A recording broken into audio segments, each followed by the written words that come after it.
कांग्रेस का पाप था धारा 370 जो कश्मीर में लागू कर दिया गया था कि कश्मीर में बिहार का व्यक्ति नहीं जाके बस सकता, मिथिला का व्यक्ति नहीं बस सकता। ये कांग्रेस ने पाप किया था। परिणाम क्या था? पाकिस्तानी वहां बस रहे थे और शेष हिंदुस्तानियों को कश्मीर खाली करने के लिए कहा जा रहा था। ये जो कांग्रेस है और इनका एक पार्टनर उत्तर प्रदेश में है समाजवादी पार्टी के रूप में, ये घोर हिंदू द्रोही है, राम द्रोही है, मां जानकी के विरोधी हैं। जो राम का विरोधी होगा मां जानकी का विरोधी होगा। गांधी जी के 3 बंदरों के बारे में सुना होगा। गांधी जी के 3 बंदर थे। गांधी जी ने तो उनको उपदेश दिया था, बुरा मत देखो, बुरा मत सुनो और बुरा मत बोलो। आज इंडी गठबंधन के 3 और बंदर आ गए। ये 3 बंदर पप्पू, टप्पू और अप्पू के नाम पर। बहनों और भाइयों, यही होता है अच्छी सरकार चुनने का फायदा। अच्छी सरकार चुनते हैं, अच्छे परिणाम आते हैं, अच्छा ही होता है। आप देखो ना कि आपकी आस्था का भी सम्मान किया। मां जानकी का मंदिर यहां बन रहा है और उत्तर प्रदेश में भगवान रामलला का भव्य मंदिर का निर्माण हो गया है। और अब दोनों को जोड़ने के लिए राम जानकी मार्ग का निर्माण का कार्य भी युद्ध स्तर पर आगे बढ़ चुका है। बहनों और भाइयों, 2005 के पहले जब हम लोग आते थे, अयोध्या से दरभंगा आने में हमें 16 घंटे लगते थे, 16 घंटे। और आज मुझे लखनऊ से दरभंगा आने में मात्र 45 मिनट लगे हैं। 45 मिनट। यह है डबल इंजन सरकार की डबल स्पीड। बहनों और भाइयों, मैं जब मंच पे था, यहां का सम्मान और यहां की पहचान मोदी जी ने मखाना बोर्ड बना करके मिथिला की धरा को, दरभंगा की धरा को एक बार फिर से सम्मानित करने का काम किया है। बहनों और भाइयों, यहां के लाख की चूड़ियों को एक नई पहचान दिलाने के लिए भी ये डबल इंजन की एनडीए की सरकार पूरी प्रतिबद्धता के साथ कार्य कर रही है। आज बिहार में क्या नहीं है? सड़क की बेहतर कनेक्टिविटी, रेल की कनेक्टिविटी, एयर कनेक्टिविटी। दरभंगा का एयरपोर्ट चालू हो चुका है। कितना अच्छा एयरपोर्ट बनकर तैयार हो गया है। और यही नहीं, अब तो बिहार में इनलैंड वाटरवे यानी जल मार्ग हल्दिया से पटना होते हुए और वह सीधे अयोध्या को जोड़ रहा है, अयोध्या से प्रयागराज को जोड़ रहा है। यानी बिहार को भी, बंगाल को भी और उत्तर प्रदेश को भी एक साथ मोदी जी ने जल मार्ग के माध्यम से भी जोड़ दिया है। बहनों और भाइयों, डबल इंजन की सरकार होती है, ऐसे ही परिणाम सामने आते हैं। विकास, ऐसे ही विकास की बहार बहती है। और आज यही कहने के लिए मैं आपके पास आया हूं, विशेष रूप से अयोध्या का संदेश लेकर के आया हूं। मां जानकी के आशीर्वाद का संदेश। आपसे मेरा आग्रह होगा, ये जो आपके हाथ में तख्ती है और जो ये आपके पास कटआउट है, इसको फेंके मत, किसी पे चोट लग जाएगी, क्या फायदा है? अरे ये तो मां जानकी का संदेश वाली धरा है। मां जानकी का आशीर्वाद सबको बराबर प्राप्त होता है। और अब तो गौरवशाली क्षण है हमारे लिए। ये डबल इंजन की सरकार बिना भेदभाव के शासन की योजना का लाभ सभी तबके को दे रही है। क्या गांव, क्या गरीब, क्या किसान, क्या नौजवान, क्या महिलाएं, क्या श्रमिक, क्या व्यापारी, हर एक तबका उन योजनाओं का लाभ ले रहा है। विकास भी है, विरासत भी है और गरीब कल्याण भी। आप याद करिए ना, आरजेडी की सरकार थी इस बिहार में, कांग्रेस समर्थन कर रही थी, गरीब का राशन हड़प लिया जाता था, गरीब को किसी योजना का लाभ नहीं मिलता था, विकास की योजनाओं से गरीब को वंचित कर दिया जाता था। आज देश के अंदर मोदी जी के नेतृत्व में 80 करोड़ लोगों को फ्री में राशन की सुविधा का लाभ प्राप्त हो रहा है। बहनों और भाइयों, 2005 के पहले कांग्रेस की सरकार रही हो या आरजेडी की सरकार, गरीब अगर बीमार हो जाता था तो तड़प तड़प करके मरने के लिए मजबूर होता था। उपचार की सुविधा नहीं थी और अगर कोई बाहर चला भी गया तो उसके बाद पैसा नहीं होता था। आज तो प्रधानमंत्री मोदी जी ने भारत के 50 करोड़ लोगों को आयुष्मान भारत के अंदर प्रतिवर्ष 5 लाख रुपए की स्वास्थ्य बीमा प्रदान कर दी है। आप कहीं भी जाइए, उपचार कराइए।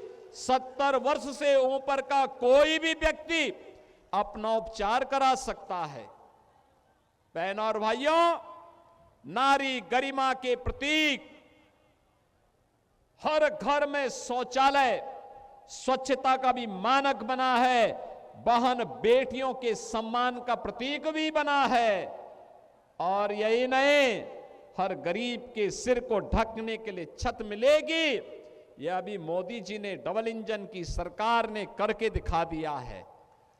गरीब के घर में रसोई जले और धुएं से मुक्ति मिले, ऐसे 10 करोड़ से अधिक परिवारों को उज्ज्वला योजना का फ्री में कनेक्शन देने का काम भी डबल इंजन की सरकार ने मोदी जी के नेतृत्व में कर दिया है।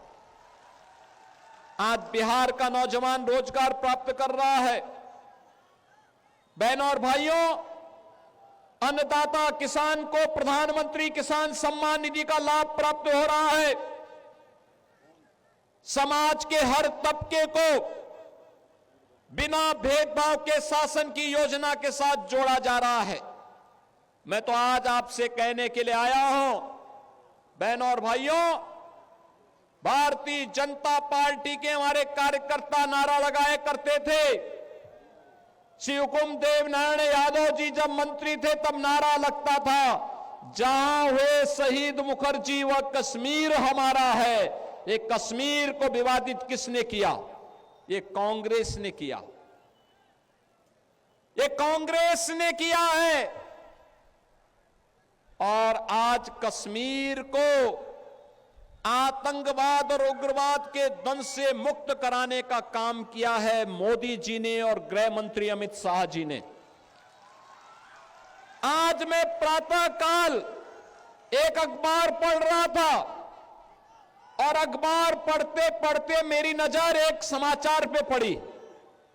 वह समाचार था कि एक फिल्म का एक्टर जो कश्मीर का था 27 वर्ष के बाद कश्मीर जा पाया। कौन वे लोग थे जो कश्मीरी हिंदुओं को विस्थापित कर दिए थे?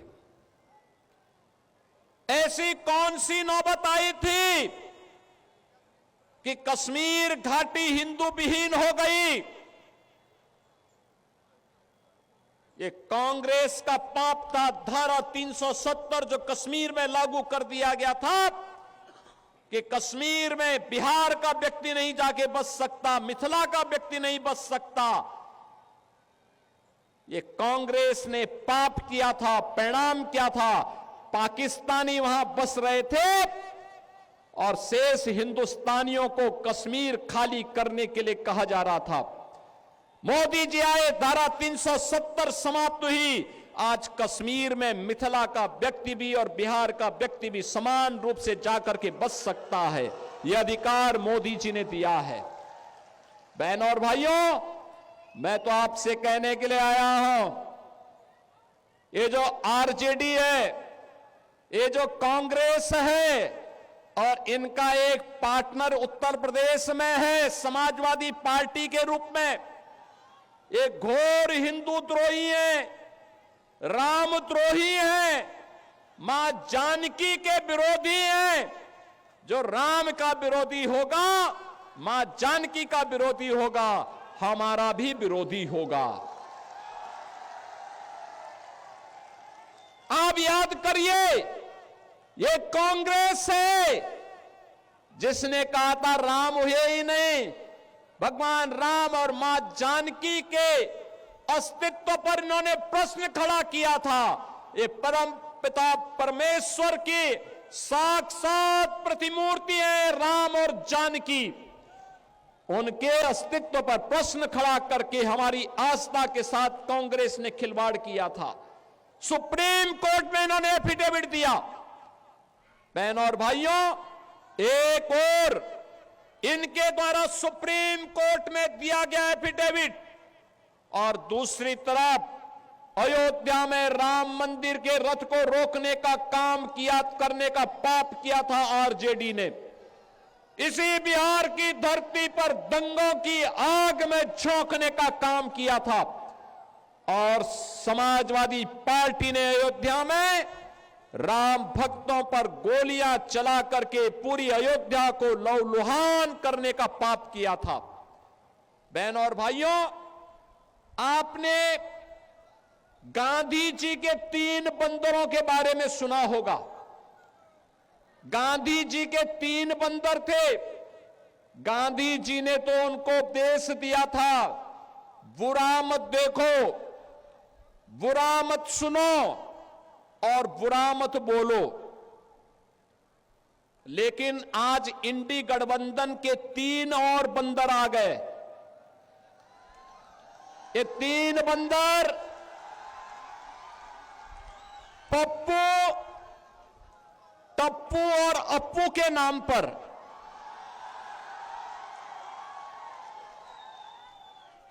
पप्पू, टप्पू और अप्पू के नाम पर पप्पू सच बोल नहीं सकता, अच्छा बोल नहीं सकता, टप्पू अच्छा देख नहीं सकता और अप्पू सच सुन नहीं सकता। इन लोगों को एनडीए सरकार के द्वारा किए गए विकास दिखाई नहीं दे रहे, उसकी खुशबू इनको सुनाई नहीं दे रहा है, दिखाई नहीं दे रहा है। ये उसके बारे में बोल नहीं सकते, सुन नहीं सकते, देख नहीं सकते और इसीलिए तो दुष्प्रचार कर रहे हैं। आपने देखा होगा कांग्रेस के नेता राहुल जी जब भी कहीं जाते हैं भारत के खिलाफ बोलते हैं, भारत के खिलाफ बोलते हैं, भारत को अपमानित करते हैं, विदेशी आक्रांताओं को महिमा मंडित करते हैं। और ये सभी, ये जो 3 इंडी गठबंधन के 3 बंदरों की जोड़ी है, बहनों और भाइयों, ये 3 बंदरों की जोड़ी ये बिहार में खानदानी माफियाज को गले लगा करके अपना शागिर्द बना करके बिहार की सुरक्षा में सेंध लगाने का काम कर रहे हैं। बिहार की सुरक्षा, घुसपैठियों को बिहार की धरती में घुसा करके बिहार की सुरक्षा में सेंध लगाना। क्या हुआ था आरजेडी की सरकार के समय? क्या हुआ था आरजेडी की सरकार के समय? बहनों और भाइयों, आरजेडी की सरकार के समय में यहां पर बिहार के अंदर 70 से अधिक नरसंहार की घटनाएं हुई थी। 70 से अधिक नरसंहार की घटनाएं। इन्होंने जातीय संगठन खड़े किए थे। बिहार में जाति को जाति से लड़ाते थे। पर्व और त्योहार नहीं होने देते थे। बेटी असुरक्षित, व्यापारी असुरक्षित, नौजवान के जीवन के साथ खिलवाड़, कट्टा बंदूक लेकर के बिहार की पूरी व्यवस्था को इन्होंने धूमिल करने का काम किया था। बहनों और भाइयों, ये वही लोग हैं जो आपको तो जाति के नाम पर बांटते हैं, घुसपैठियों को आमंत्रित करते हैं, आपकी आस्था के साथ खिलवाड़ करते हैं और फिर राष्ट्रीय सुरक्षा पर सेंध लगवाने का काम करते हैं। बहनों और भाइयों, मैं आज आप सबसे ये कहने के लिए आया हूं, एक केवटी विधानसभा क्षेत्र आपने देखा होगा कि यहां पर से अशोक यादव विधायक रहे हो या फिर आज यहां पर भारतीय जनता पार्टी के मुरारी मोहन झा वर्तमान विधायक के रूप में अब यहां कोई भी दंगा नहीं है, कोई नरसंहार नहीं है, कोई अराजकता नहीं है। अब तो हमारी मिथिला भी चंगा है, विकास के पथ पर अग्रसर बढ़ने का काम कर रही है। और फिर भला क्यों नहीं विकास होगा, क्यों नहीं खुशहाली होगी? ये धरा तो बहुत महत्वपूर्ण है। बहनों और भाइयों, ये धरती इतनी महत्वपूर्ण है, इतनी पवित्र धरती है। ये धरती, यहां पर हम लोग जब मैथिल कवि कोकिल विद्यापति की बात सुनते हैं तो हमें स्वाभाविक रूप से इस धरा का स्मरण हो आता है। बहनों और भाइयों, महाराज कामेश्वर सिंह, जिनके शासन में संगीत, शिक्षा, कला और संस्कृत विद्या के प्रचार प्रसार के लिए कार्य हुआ, ये धरती उनकी पावन धरा है। हिंदुस्तानी शास्त्रीय संगीत की जो एक विशिष्ट विधा है, दरभंगा घराना, ध्रुपद शैली, इसका जन्म भी इसी दरभंगा में हुआ है। और यही नहीं, मैथिली भोजपुरी संस्कृति के छठ पर्व को पहचान दिलाने वाली पद्म पुरस्कार से सम्मानित शारदा सिन्हा की धरती है। और यही नहीं बहनों और भाइयों, यहां की मैथिली भाषा अटल जी के समय में संविधान की 8वीं अनुसूची में शामिल हुई। मधुबनी पेंटिंग और मिथिला की पारंपरिक संस्कृति यह आज पूरे भारत को अपनी ओर आकर्षित करती है। यही नहीं, भारत के संविधान के सभा के अध्यक्ष, देश के पहले राष्ट्रपति डॉक्टर राजेंद्र प्रसाद जी, इसी दरभंगा में उन्होंने अपनी पढ़ाई की थी। और ऐसी पावन धरा पर आज मुझे आने का अवसर प्राप्त हुआ है। बहनों और भाइयों, मैं आप सबका आह्वान करूंगा, याद करना, जब भी आरजेडी कांग्रेस का इंडी गठबंधन बिहार के अंदर आया है, बिहार में दंगों की आग फैली है, जातीय नरसंहार हुए हैं, लूटपाट की एक नई अपसंस्कृति ने जन्म लिया है, यहां पर अपहरण एक उद्योग बना है।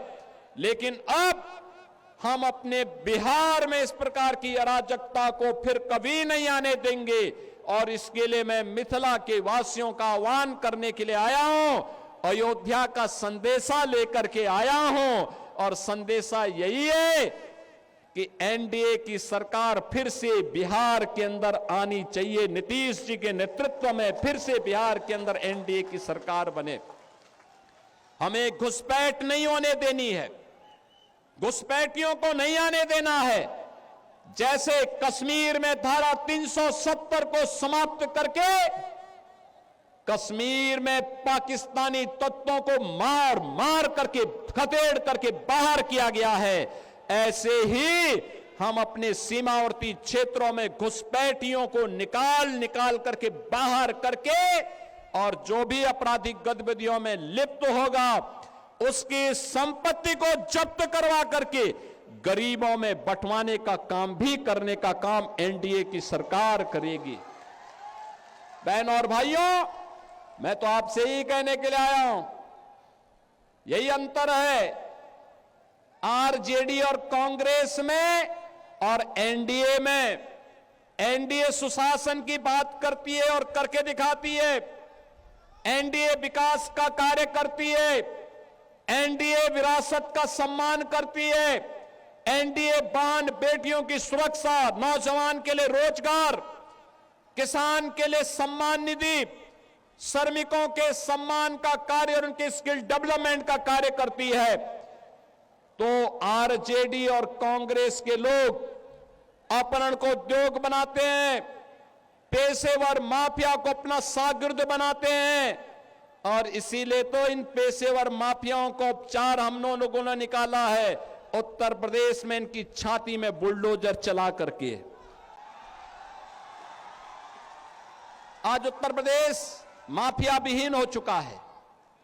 आज उत्तर प्रदेश अपराध से मुक्त हो चुका है।